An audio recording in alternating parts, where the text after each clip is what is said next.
In this video, we're going to learn how to draw the orbital notation for the electrons in any element on the periodic table. In order to do this, we're going to draw arrows to represent the electrons, and we're going to use lines to represent the orbital sublevels in the atom. While we do this, we have to obey three principles and rules. You can see them listed here. We have the off-bar principle stating that we're going to add electrons to the lowest energy level first. Hund's rule that says we have to put an electron in each orbital before we can double them up. And then finally the Pauli exclusion principle stating that we can have a maximum of 2 electrons and they're going to have opposite spin, meaning we're going to have an up arrow and a down arrow. So here are all of the sublevels in order, starting with 1s at the bottom. After this is filled, we're going to move up to 2s. Once this is filled, we go to 2p. Notice how 2p has 3 orbitals and the S only has 1. This should have been discussed in a previous video. Just like D has 5 sublevels and F has 7. And then once again, these numbers have to deal with the shape of the sublevels. How S is sphere shaped and that can only be arranged one way. P is dumbbell shaped and can be arranged 3 different ways. And then D and F are more complex. Also, the valence electrons that we talked about with the Lewis dot structure, these are going to be taken from the S and P orbitals on the highest principal energy level. And of course, the valence electrons will correspond with the group number. So, starting with oxygen, finding it on the periodic table, we'll see that it has atomic number 8, meaning that it has 8 electrons. So we need to find a home for those 8 electrons. We're going to fill our sublevels, starting with the lowest one first, and I'll show you how to get those sublevel orders in a minute, but we're going to start with 1s. So we're going to draw our 1s sublevel, just labeling it, and to show that one orbital here, we have one line. Now the first electron we're going to show, we're going to do an arrow, and it's going to point up. This corresponds with the spin mentioned in the Pauli exclusion principle. So this means it's going either clockwise or counterclockwise. Doesn't really matter what the designation is as long as you have a different scenario. So the second electron that we put in the orbital has to go down.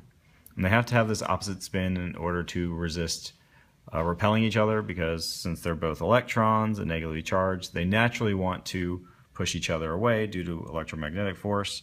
But this spin creates sort of a semi-magnetic attraction to allow them to reside in the same orbital. All right, so now 1s is full. I can hold a maximum of 2 electrons. So now we move on to the next sublevel, which is going to be 2s. So 2 to represent the principal energy level, S for the sublevel, and we have one orbital once again. So we get our third electron and then our fourth electron. 2s is now full. Now we have to go to the next one, which is 2p. Notice that 2p has 3 different orbitals based on the shape. 1, 2, 3. Now here I'm drawing these as lines. Some sources use boxes. Lines are just easier to draw, faster. So either way, but we'll do this way in class. Now with the 2p, we have something different here because we now have 3 orbitals instead of just the 1.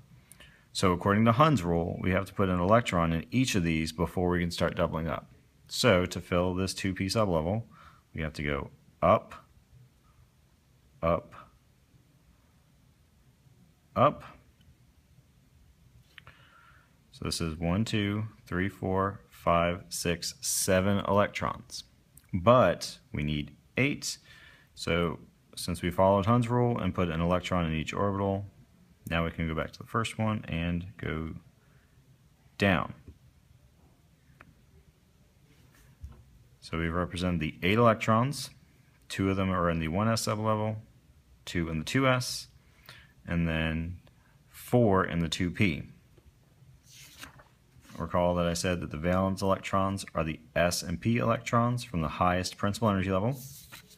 So looking here, 2 is our highest principal energy level. So adding these and these, we get 6. And in fact, oxygen is in group 16, meaning it has 6 valence electrons. moving on to our next example. Calcium. Calcium is atomic number 20, so it has 20 electrons to find a home for. So starting off with the lowest sublevel again, 1s. S is always going to have one orbital, up, down. Next is 2s. It's s, so it has one orbital, up and down. Moving on to 2p. It's a p sublevel, so we have 3 orbitals, 1, 2, 3. So we already have 4 electrons, so 5, 6, 7, 8, 9, 10. After 2p, we go up to 3s. It's an s sublevel, so it only has one orbital. So that's 11, 12. After 3s, we're going to go to 3p. It's a p sublevel, so it's going to have 3 orbitals, 1, 2, 3. This was 12 electrons, 13, 14, 15, 16, 17, 18. We need 2 more, so we go to the next sublevel, which is going to be 4s. 4s. It's an s sublevel, so it has one orbital, 19 electrons, and 20. Looking at the valence electrons, 4 is our highest principal energy level. There are only 2 electrons here, and calcium is in group 2, so it should have 2 valence electrons. So in case you don't want to carry this around with you anytime you're dealing with electron configuration and orbital notation, the way we get these sublevels is by using what's called the diagonal rule. So if you set up all of your principal energy levels, 1 through 7, and then all of your orbital sublevels, S, P, D, and F, you get this pyramid shape. If we discovered more stable elements, there could be an 8s up here, but we don't have any of those yet.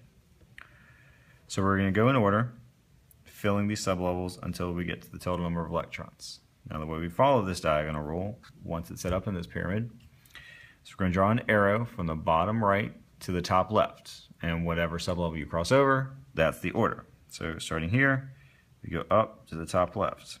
So our first sublevel is 1s. Now we go to our next one, 2s. Go to our next one, 2p, 3s. Going to our next one, 3p, 4s.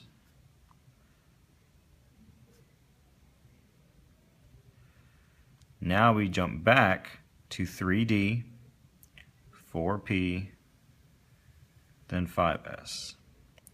3d, 4p, 5s. So if you look along here, 1s, 2s, 2p, 3s, 3p, 4s, and instead of moving to 4p, we go back to 3d. Now these orbitals, these sublevels overlap because of the different energies with these transition elements in the middle. So even though these elements, scandium through zinc, are located in period 4, instead of being in the 4th principal energy level, they're in the 3rd because we have that shift in the periodic table seen before. So we can get this order by following the diagonal rule. You can follow this all the way up until 7p at the end. I'll have these written out on the board just so you can see them all, but this would be the order to follow. And you continue on until you get to the end by going this, this, and then finally these. Now only a cruel teacher would make you draw an orbital notation for elements down here, I might be one of those teachers, but we'll see. Next one, nickel. Nickel is number 28, so we have 28 electrons. Now, as you should have already seen, these build on each other.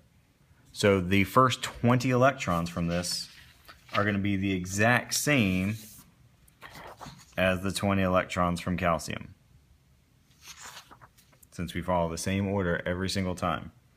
So you know this is going to go 1s, 2s, 2p, 3s, 3p, 4s. That's exactly what you just did for calcium.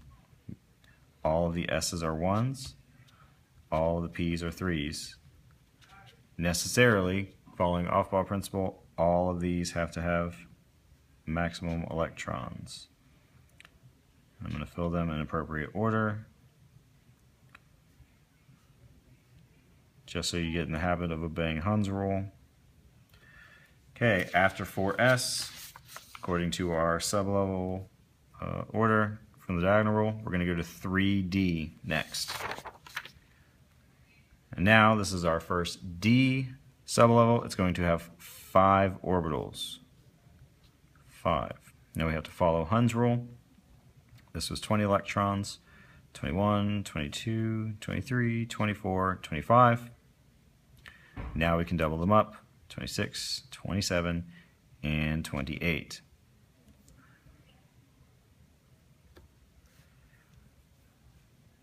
Notice that nickel falls within the transition elements, and we did not include these in our Lewis dot structures in terms of valence electrons, because these follow a different set of rules.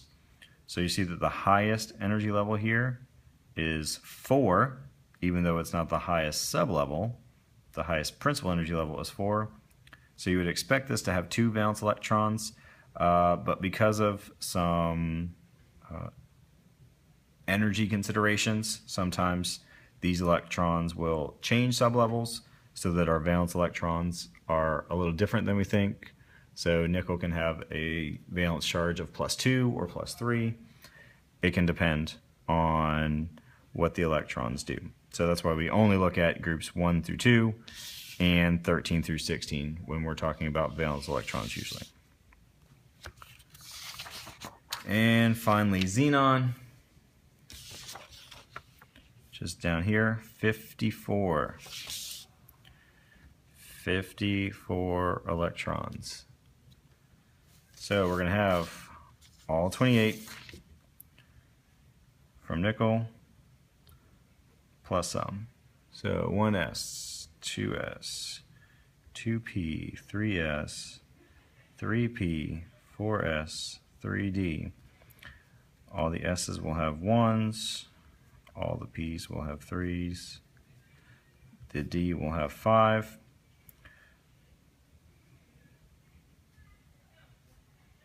So if this seems very tedious, it is.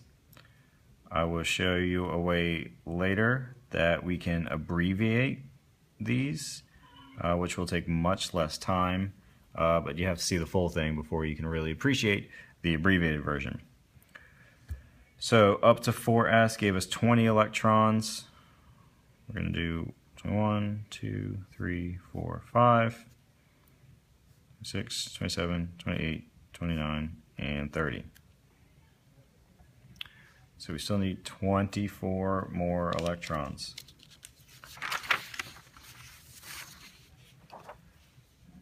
After 3D, we go 4p, 5s,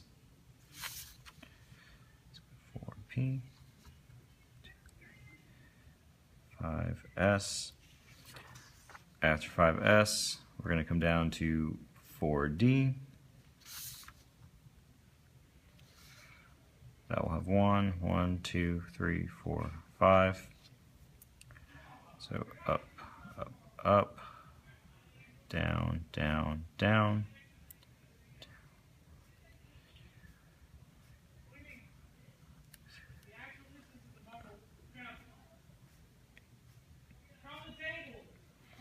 Okay, up until 4D should take us to cadmium at number 48. But we still need 6 more. So our next sublevel is 5P. P will have 1, 2, 3. So this was 48. We have 49, 50, 51, 52, 53, 54. 54 electrons. Highest principal energy level is 5. We have 2 here, 6 here for a total of 8. And xenon is indeed a noble gas with a valence shell of 8. That's it for full orbital notation. And next video we'll learn about electron configuration, which is this without all the arrows. We're going to wrap those arrows up and just use numbers instead, so it's a lot faster. And then after that we'll learn the abbreviated method to make this even more simple.